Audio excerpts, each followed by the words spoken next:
하나님께서 우리에게 주신 말씀 민수기 21장 4절에서 9절입니다. 민수기 21장 4절에서 9절, 구약성경 231페이지입니다. 민수기 21장 4절에서 9절입니다.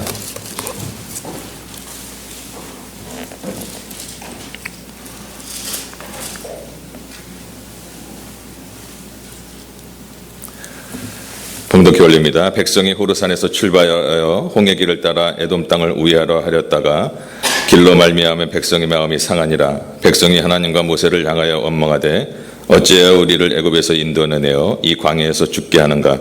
이곳에는 먹을 것도 없고 물도 없도다. 우리 마음이 이 하찮은 음식을 싫어하노라 하며 여호와께서 불뱀들을 백성 중에 보내어 백성을 물게 하심으로 이스라엘 백성 중에 죽은 자가 많은지라. 백성이 모세에게 이르러 말하되 우리가 여호와 당신을 향하여 원망함으로 범죄하였사오니 여호와께 기도하여 이 뱀들을 우리에게 떠나게 하소서. 모세가 백성을 위하여 기도하며 여호와께서 모세에게 이르시되 불뱀을 만들어 장대 위에 매달아라. 물린 자마다 그것을 보면 살리라. 모세가 놋뱀을 만들어 장대 위에 다니 뱀에 물린 자가 놋뱀을 쳐다본 즉 모두 살더라. 아멘. 우리 다 같이 옆에 있는 분들하고 한번 인사 한번 하겠습니다. 주님의 이름으로 환영합니다. 사랑합니다. 인사하겠습니다.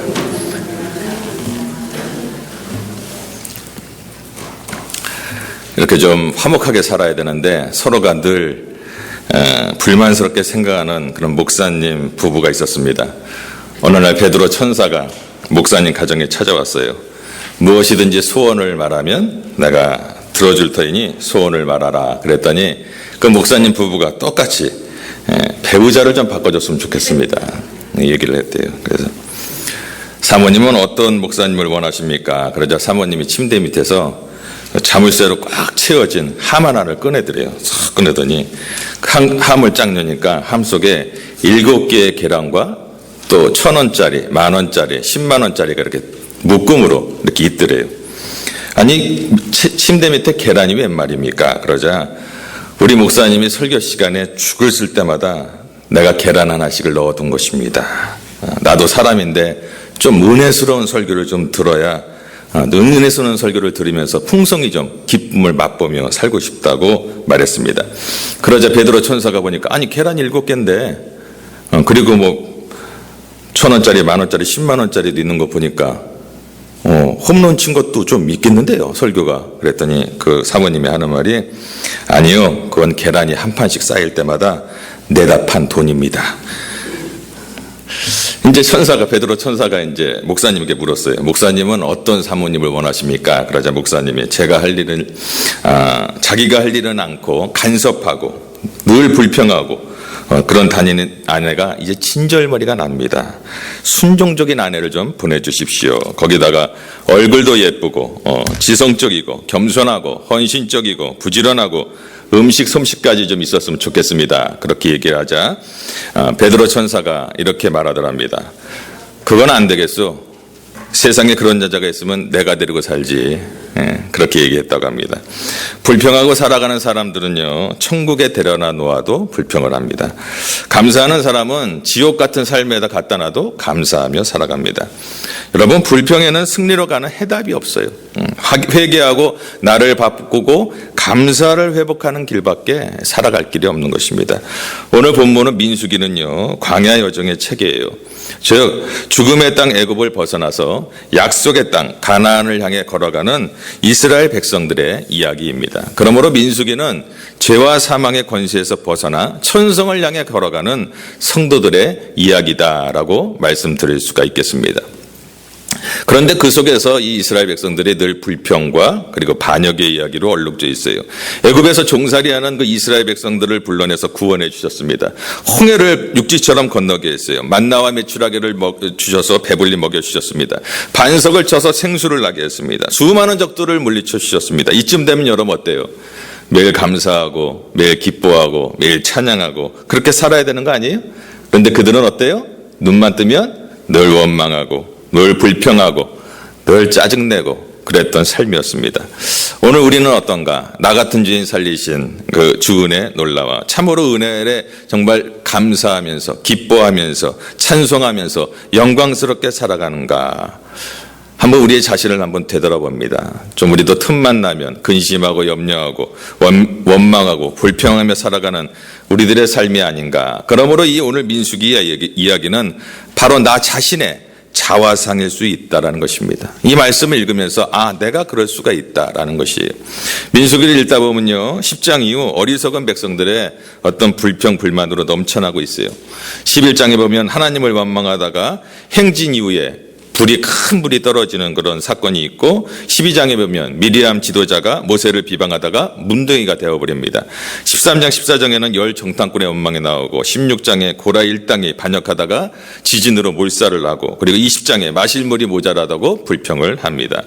이제 오늘 21장에는요, 불평하다가 불뱀떼가 나타나서 백성들을 물어 죽인 그런 사건입니다. 오늘 본문을 살펴보면 이스라엘 백성들이 에돔 땅에 이르렀을 때 에서의 후손인 에돔 백성들이 그 땅을 지나가는 것을 허락지 않았습니다. 그래서 가까이 갈 수 있는 길인데 가나안을 삥 돌아서 가게 되었습니다. 에돔을 돌아서 홍해 쪽으로 가다 보니까 그만 지쳤어요. 사막에서 얼마나 힘들겠어요. 지치고 힘들고 쓰러지고. 그러자 마음이 조급해진 거예요. 그러자 모세를 원망하기 시작합니다. 잘 사는 사람 애굽에서 끌어내갖고 우리를 광야에서 죽게 하려고 하느냐. 마실 물도 모자라고 매일같이 먹는 그런 어떤 만나와 메추라기는 그런 음식에는 넌더리가 난다 라면서 지금 불만을 하고 있습니다. 성경은요, 불평과 원망죄를 간단하게 취급하지는 않습니다. 그래서 불뱀떼를 하나님께서 보내서 백성들을 죽게 했습니다. 당황한 백성들이 모세를 찾아갑니다. 그리고 어떻게 했으면 좋겠냐, 우리를 살려달라고 합니다. 그러자 모세가 하나님 앞에 기도합니다. 하나님, 이 백성들을 죽어가게 내버려 두시겠습니까? 용서하시고 살려주시옵소서. 그때 하나님의 음성이 들려옵니다. 모세야, 장대 높은 곳에 불뱀 모양의 그 놋뱀을 만들어 달라. 누구든지 그 놋뱀을 쳐다보면 살 것이다. 그리고 순정함으로 놋뱀을 쳐다본 자는 모두 나았다라는 그런 얘기가 오늘 본문의 이야기입니다. 자, 그럼 여기에 불뱀떼가 나타났는데 불뱀떼가 왜 나타났는가? 좀 전에도 말씀드렸지만 4절에 보면 길로 인하여 백성이 마음이 상했다라고 말합니다. 마음이 상했어요. 여러분, 마음이 치유받지 못한 그곳, 속이 상해서 그 속에서 막 썩은 내가 나고 냄새가 진동하고 고침받지 못한 그곳이 바로 불뱀 골짜기예요. 여러분, 이 세상 살아가다 보면 얼마나 속 썩을 일들이 많이 있습니까? 부부간에 살다 보면 속 썩을 일이 많이 있죠. 자녀를 키우다 보면 마음 상한 일들이 많고, 사업 때문에, 직장 생활 때문에, 이웃들 때문에, 때로는 교우들, 성도님들끼리도 마음 상할 때가 많이 있다라는 것입니다. 그러나 치유되지 않은 마음은 마귀가 사로잡아서 불평하게 하는 불뱀 골짜기가 된다라는 거예요. 여러분 마음이 치유가 돼야 돼요. 회복돼야 됩니다. 그렇지 않으면 불뱀 골짜기가 돼서 사탄 마귀가 득실득실 거릴 수밖에 없다라는 거예요. 저는 목회 중에 내적 치유와 영성 회복을 중요하게 좀 생각합니다. 그래서 내적 치유 세미나를 좀 많이 다녔고, 그거에 대해서 공부도 많이 했고, 많은 관심을 가지고 있습니다. 그런데 내적 치유를 하다 보면 많은 사람들이 상처를 받았는데, 그 상처받은 사람들이 어디서 상처를 받냐? 가장 가까운 사람들에게 상처를 받아요. 가족, 부모님, 자녀, 이런 가장 가까운 사람들, 내 성도, 가까운 사람들에게 상처를 봅니다. 그런데 이 상처를 받고 끝나면 모르는데, 상처가 상처를 낳고 상처가 상처를 낳아서 나도 또 그 상처를 내 자녀들에게, 내 이웃에게, 사람들에게 전가하게 된다라는 거예요. 한국에서 목회하시는 이군수 목사님이라고 계십니다. 홍성교회인가 그래요. 그 목사님이 내적 치유를 다녀오시고 주일날 설교 시간에 성도님들에게 간증한 내용입니다. 잠시 좀 읽어드리겠습니다. 저는 고등학교 3학년, 대학 2년, 군대 3년, 근 8년간을 부모님과 떨어져 삼촌과 군대에서 지냈습니다. 당시 부모님은 고향에 사시고 저는 서울에 삼촌 집에 올라와 공부를 했습니다. 삼촌과 숙모님은 고등학생 저를 맡아서 재워주시고 밥 먹여주시고 도시락 싸주시고 빨래해주며 공부를 시켰습니다. 삼촌과 숙모님은 저에게 최선을 다해 잘해주셨습니다. 제가 오늘 여기 있는 것도 삼촌과 숙모님의 따뜻한 사랑 덕분입니다. 때론 아버지 훈계를 삼촌을 통해 들었습니다. 그러나 저는 평생 부모님에게 사랑한다는 말을 들어본 기억이 없습니다. 부모님의 품에 안겨본 기억도 없습니다. 대학 때는 담임 목사님 딸과 몇 명의 아이들에게 영어를 가르쳤기 때문에 학교에서 곧장 교회로 왔습니다. 대학 1학년 때부터 유치부 교사, 유년주일, 성가대 지휘, 그리고 어린이 성가대 연습을 한 후 9시 주일 예배, 주일 어린이 주일 예배 드리고 10시 작년 성가대 연습을 하고 11시 작년 예배 드리고 성가대 연습하면 점심 먹고 대학부 1시에 대학부 예배 드리고 이렇게 하면서 5시 또 밤 예배를 드리고 집에 가면 9시 반, 10시가 되었습니다. 물론 저녁밥은 거의 굶었습니다. 고등학교 3년, 대학 2년간 저는 부모님과 같이 살지 못했습니다. 이것이 저에게 상처라는 것을 이번에 알았습니다. 청소년 시절에 부모님 사랑을 받지 못하고 자랐기 때문에 저에게는 사랑이 부족했습니다. 물론 삼촌과 그리고 숙모님 사랑도 받았습니다. 그런데도 부모님과 떨어져 산 것이 상처였습니다. 그리고 저희 부모님은 완고하시고 겉으로 표현을 못하시는 분이었습니다. 저에게 그렇게 잘해주신 삼촌과 숙모가 이 말씀을 들으면 섭섭하실 것입니다. 그러나 부모의 사랑과 삼촌의 사랑은 그 차원이 다르다는 것을 이번에 깨달았습니다. 이런 상처 때문에 저는 아내에게 사랑을 주지 못했습니다. 이 상처로 33세 강도사 때 서대문 교회에서 결혼을 했는데 저는 제 아내에게 사랑을 제대로 표현하지 못했습니다. 모교회 장로님 중매로 만난 지 3개월 만에 아내와 결혼을 했지만 제대로 사랑을 못하고 살았습니다. 오히려 원망하고 불평했던 제 모습입니다. 저는 목사라서 제 아내를 제대로 사랑하지 못했습니다. 그래서 집사람에게 상처를 주었다고 생각합니다. 너무나 미안합니다. 용서해 주십시오. 저는 아이들에게도 사랑을 주지 못했습니다. 초등학교 때까지는 저는 아이들을 엄하게 키웠습니다. 잘못하면 회초리로 아프게 때렸습니다. 그래서 아이들에게 상처를 주었습니다. 이제 와서 생각하니 너무나 미안합니다. 그리고 아이들과 좋은 추억거리가 별로 없습니다. 교회에서 제자 직분자 훈련하고 귀가하면 밤 11시가 넘습니다. 초등학교 시절 귀가하면 어린아이들은 모두 잠을 자고 있었습니다. 그리고 설교한다, 책 본다, 기도원 간다, 세미나 간다, 집을 비울 때도 많았습니다. 그러면 집사람이 아이들의 신앙을 지도했습니다. 저는 아이들에게 신앙생활을 잘하라, 공부를 잘하라고 했습니다. TV를 못 보겠습니다. 이것이 자식들에게 또 다른 상처였을 것으로 생각됩니다. 아이들에게도 미안합니다. 이 모진 아버지를 용서해 주길 바랍니다. 나이 60이 되어 생각해보니 저는 식구들에게 잘못한 것이 너무나 많습니다. 그래서 미안합니다. 잘못했습니다. 용서를 빕니다. 성령님께서 식구들의 상처를 치유해 주기를 바랍니다. 성도님들에게도 사랑을 듬뿍 주지 못했습니다. 오히려 성도님들을 보면서 원망하고 불평하였던 저입니다. 저는 사랑이 2% 부족한 것이 아니라 98%가 부족하다는 것을 이번에 발견했습니다. 그래서 제 아내가 남편의 사랑을 흠뻑 받지 못했고 제 아이들은 아버지의 사랑을 흡족히 받지 못했고 성도들은 목사의 사랑을 넉넉히 받지 못했습니다. 저는 어렸을 때 부모님으로부터 사랑을 부족하게 받았기 때문이라는 것을 이번에 발견했습니다. 사랑하는 성도 여러분, 너무나 죄송합니다.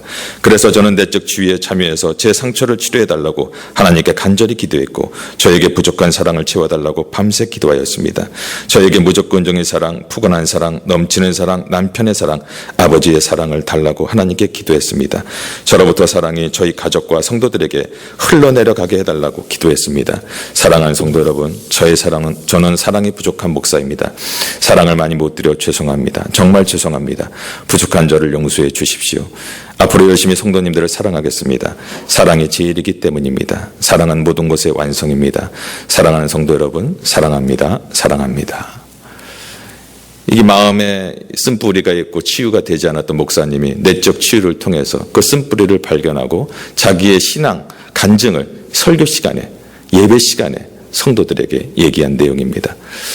제 삶은 이 목사님하고는 좀 다릅니다. 그러나 공감하는 부분도 좀 있습니다. 저 때문에 혹시 상처받고 아픔이 있는 성도들이 계시다면 제가 아직도 그 안에, 저도 내 안에 이 상처와 쓴뿌리가 있어서 그런 것이오니 이 자리를 통해서 용서를 저도 구합니다. 여러분, 마음이 상하여 있습니까? 오늘 이 말씀을 듣는 가운데 예수님의 보혈의 피로 말미암아 고침받고 위로받는 귀한 시간이 되기를 주의 이름으로 축원합니다. 말씀으로 돌아가서 여러분, 특히 이스라엘 백성들 길로 마음이 상했다라고 말합니다. 하나님께서는 우리의 인생을 창조하시고 만드신 분이에요. 하나님 우리를 창조하셨어요. 그분이 각자를 향한 청사진이 있어요. 우리 인생에 대한 청사진, 우리의 인생길을 알고 계시고, 그리고 그분이 우리를 인도하신다는 거예요. 그런데 그것이 못마땅하다는 거예요. 너무 멀다고 불평하고, 너무 험하다고 불평하고. 근데 그 길을 선택한 하나님께서는 그 백성들을 다른 길로 가도록 내버려 두지 않았어요. 우리 하나님은요, 같이 동행해 주셨어요. 어때요? 밤에는 불기둥, 낮에는 구름기둥으로 그들과 동행해 줬어요. 사랑하는 종 모세를 보내서 저들을 양떼처럼 인도했습니다. 하나님께서는 우리 인생에 대한 계획을 가지고 계세요. 아름다운 인생의 청사진을 저와 여러분에게 갖고 계시다라는 거예요. 그런데 그 길이 못마땅하다라는 거예요. 나는 오픈카를 타고 달려가고 싶은데 날 보고 걸어오라는 거예요. 나는 넓은 길을 가고 싶어요. 그런데 우리 예수님은 좁은 길로 오라는 거예요. 나는 이 길을 가고 싶은데 우리 하나님은 저 길을 가라는 거예요. 나는 달려가고 싶은데 하나님은 잠시 기다리라고 말씀하세요. 그래서 그 길이 못마땅하다라는 거예요. 오늘 저와 여러분이 걷고 있는 이 길, 내가 감사하면서 찬양하면서 그런 찬양의 골짜기가 되어 있는지 아니면 불뱀 골짜기가 되어 있는지 우리의 삶을 한번 되돌아보기 원합니다. 두 번째 불뱀 골짜기는요, 원망의 골짜기였어요. 계속되는 5절 말씀해 보면 백성이 하나님과 모세를 향하여 원망하되 어찌하여 우리를 애굽에서 인도하여 올라서 이 광야에서 죽게 하는가. 무엇을 원망했습니까? 특별히 여기에서는요, 애굽에서 인도하여 올려진 그 사실을 원망하고 있어요. 여러분, 우리를 구해준 것이 못마땅하다라는 거예요. 여러분, 노예를 하고 있는데 구해줬어요. 그것이 못마땅하대요. 그 노예들을 끄집어내서 가나안으로 이끄는 것이 못마땅하고 지옥에서 멸망당할 수밖에 없는 인생들을 끄집어내서 천국 백성 삼아준 것이 못마땅하다는 거예요. 땅의 백성들을 하늘 백성 삼아주셨는데 그것이 못마땅하다는 거예요. 결론은 자명해졌습니다. 불뱀 골짜기는요, 불평의 골짜기였고 원망의 골짜기였고 원망의 골짜기는 곧 멸망의 골짜기가 되는 것입니다. 감사하는 사람은 인생이 아무 어려워도요 감사할 수 있어요. 그러나 불평이 체질화된 사람은요 어떠한 환경 속에서도 불평을 하고 살아갑니다. 사람이 살다 보면 원망거리가 왜 없겠습니까? 사람이 살다 보면 내 마음대로 되는 게 있겠습니까? 때로는 안 되는 것도 있죠. 불평거리도 있죠. 그러나 원망을 처리하는 기술이 그 사람의 인격이요 그 사람의 신앙의 수준인 것입니다. 어떤 장군이요 전쟁 준비를 완료하고 이제 달려나가는 거예요. 이제 전쟁만 하면 이기는 거예요. 승리가 눈앞에 있어요. 근데 갑자기 하늘에서 비가 내리는 거예요. 화가 머리끝까지 치밀었어요. 장군은 부하들을 향해서 이렇게 얘기합니다. 저 하나님 때문에 우리가 망하게 되었다. 하나님이 비를 내려고 우리 전쟁을 이기지 못하게 하고 있다. 그러면서 저 하늘을 향해서 화살을 쏘아라 얘기했어요. 어떤 부하가 하나가 화살을 하늘에 딱 쐈는데 바람이 불고 비가 오니까 어떻게 돼요? 그 화살이 바람 때문에 돌아와갖고 그 장군의 머리에 박혀서 죽사하고 말았다. 그런 얘기가 있습니다. 여러분, 하나님은 원망하는 사람들에게는 축복을 예정해 놓았다가도 거두어 가세요. 원망은 자기 머리로 돌아오는 것이 원망입니다. 여러분, 왜 원망하는 것입니까? 긍정적인 인생관을 잃어버려서 그래요. 사람의 마음은 중성이에요. 여러분, 하얀 천과 같아요. 거기에 빨간 물을 들이면 빨간색이 되고 노란색 물을 들이면 노란색 물이 되고 검정색 물을 들이면 검정색 물이 돼요. 그러나 부정적인 색깔을 취해놓으면요 내 순식간에 내 영혼이 내 마음이 부정적인 생각으로 바뀌어집니다. 여러분, 그런 경험 안 하세요? 순간 잠시 부정적인 생각이 들어가면 걷잡을 수가 없어요.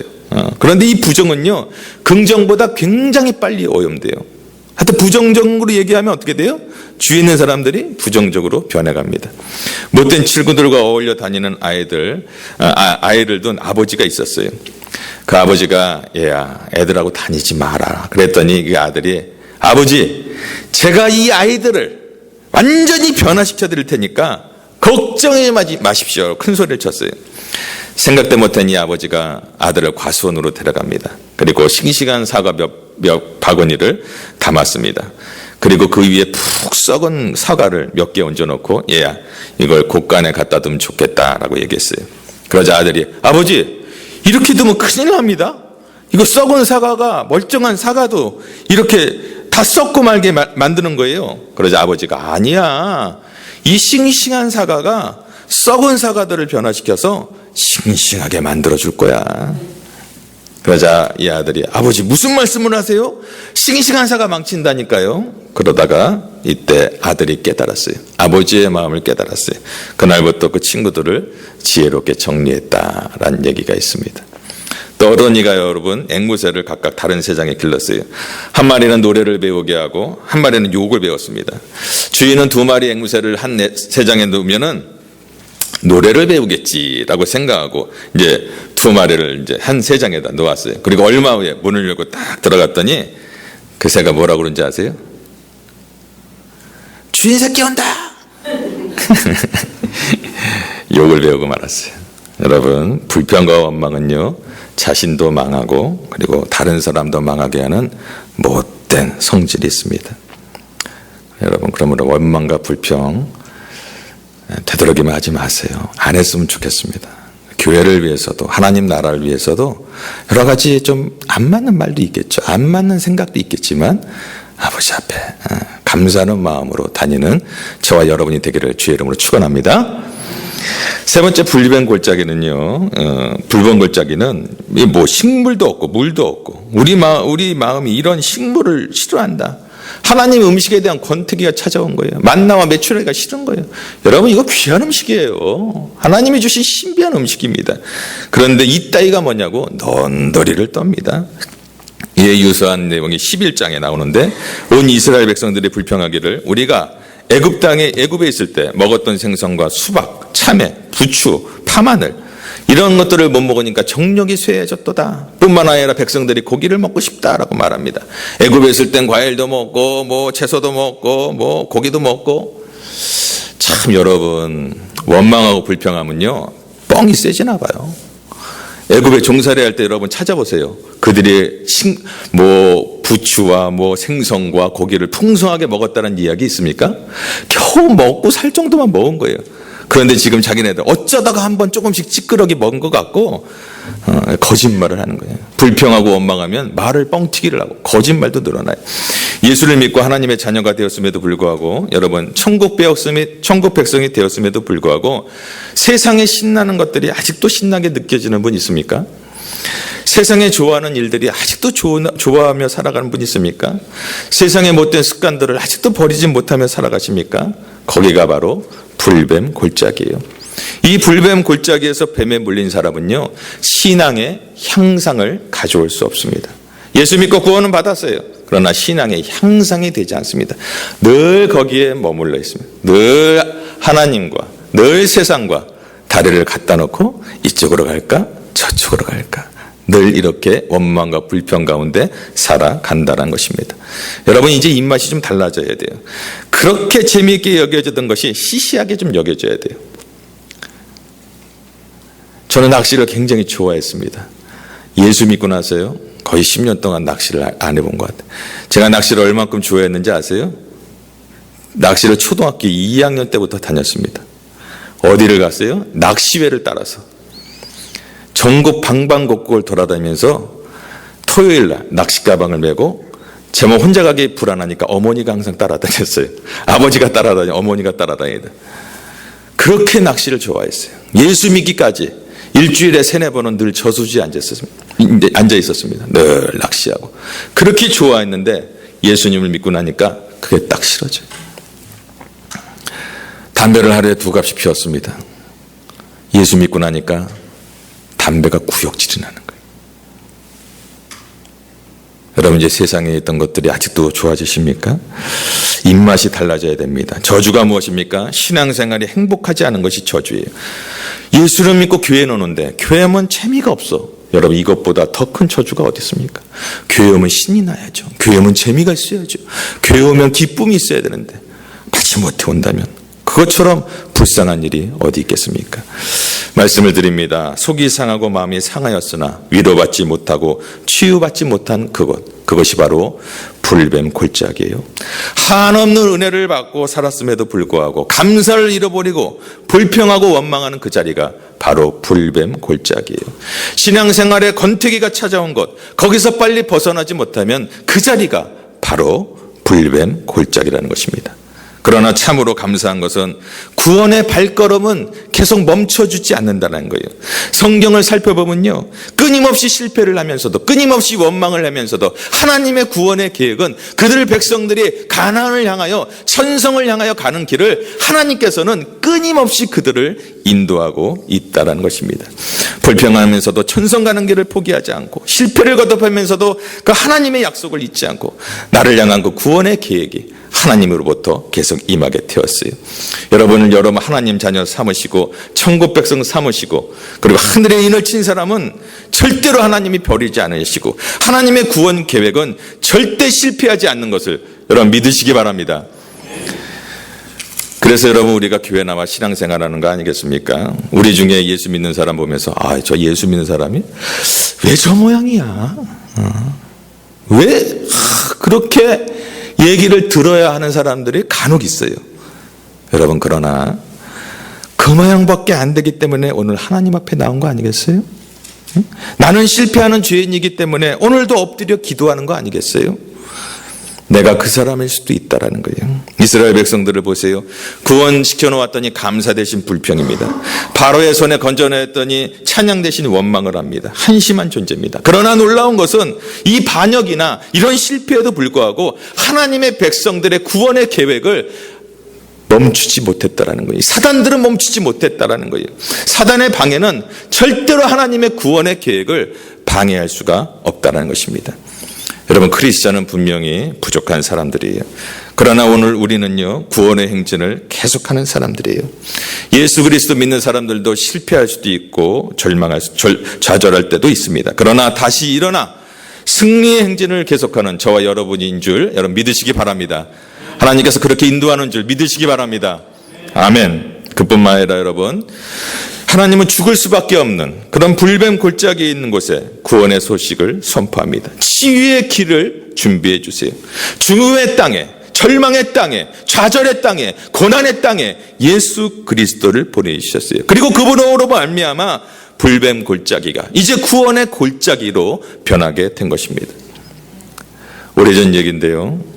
깊은 산중에서 뱀을 잡아다가 파는 청년이 있었는데 그 청년이 동물원의 뱀 사육장에 취직을 하게 되었어요.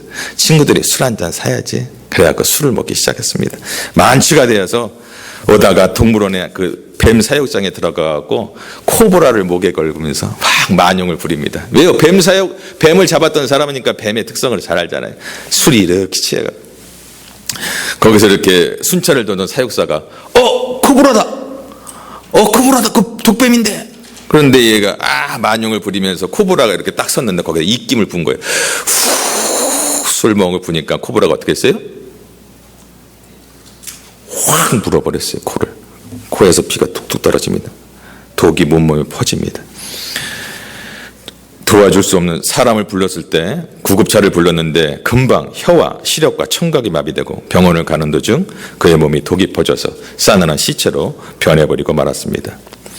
여러분 불뱀 골짜기에서 뱀과 더불어 놀다가 독뱀에게 물리게 되면 어떻게 되는가? 우리가 지금 불뱀의 골짜기에서 사단이 진치는 골짜기에서 그 뱀들과 사단들과 기쁘게 놀면 즐겁게 놀면 어떻게 되는가를 보여주고 있는 사건입니다. 지금 이 피 흘려가는 이런 청년에게 싸늘하게 식어가는 이 청년에게 구원받을 소식이 있다면 얼마나 다행스러운 일일까요? 이처럼 무서운 뱀에게 물린 사람, 사탄의 독소에 온몸이 독이 흐르는 사람, 그리고 멍든 사람들, 그 사람들에게 구원의 소식이 선포되었습니다. 노뱀을 쳐다본 즉 살게 될 것이다. 온 인류를 구원하기 위해서 예수님께서 장대 높이 매달리셨습니다. 내가 죽어야 될 그 자리에 우리 예수님께서 피 흘리고 돌아가셨습니다. 그리고 말씀하시기를 누구든지 저를 바라보고 앙망하는 자는 구원을 얻으리라. 할렐루야. 뱀에게 물린 자마다 노뱀을 쳐다본 즉 살리라. 뱀에게 물린 자마다 노뱀을 쳐다본 즉 살더라. 그 노뱀이 무엇이라고요? 바로 예수 그리스도. 예수님은 죄가 없으신 분이에요. 그런데 죄 없으신 분이 우리를 구원하시기 위해서 이 땅에 인간의 몸을 입고 오셨어요. 그런데 그분만 바라보면 우리가 구원을 얻는다고 합니다. 성경을 보면 백성들을 상하게 만든 뱀은요, 불뱀들이라 복수로 되어 있습니다. 그런데 이 노뱀은 노뱀으로 만든 것은 단수로 되어 있습니다. 여러분, 죄는 많습니다. 다양합니다. 죽음으로 유혹하는 사단의 영들은 아주 다양하게 우리를 공격하고 있습니다. 그러나 치유의 길은 단 하나, 노뱀 예수 그리스도라는 것입니다.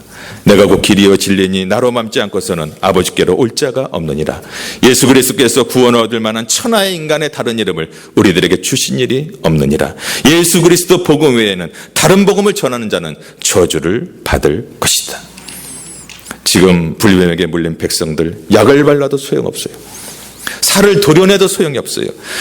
믿음의 어머니가 그 아이를 가슴에 끌어안고 목 놓아 울어도 소용없어요.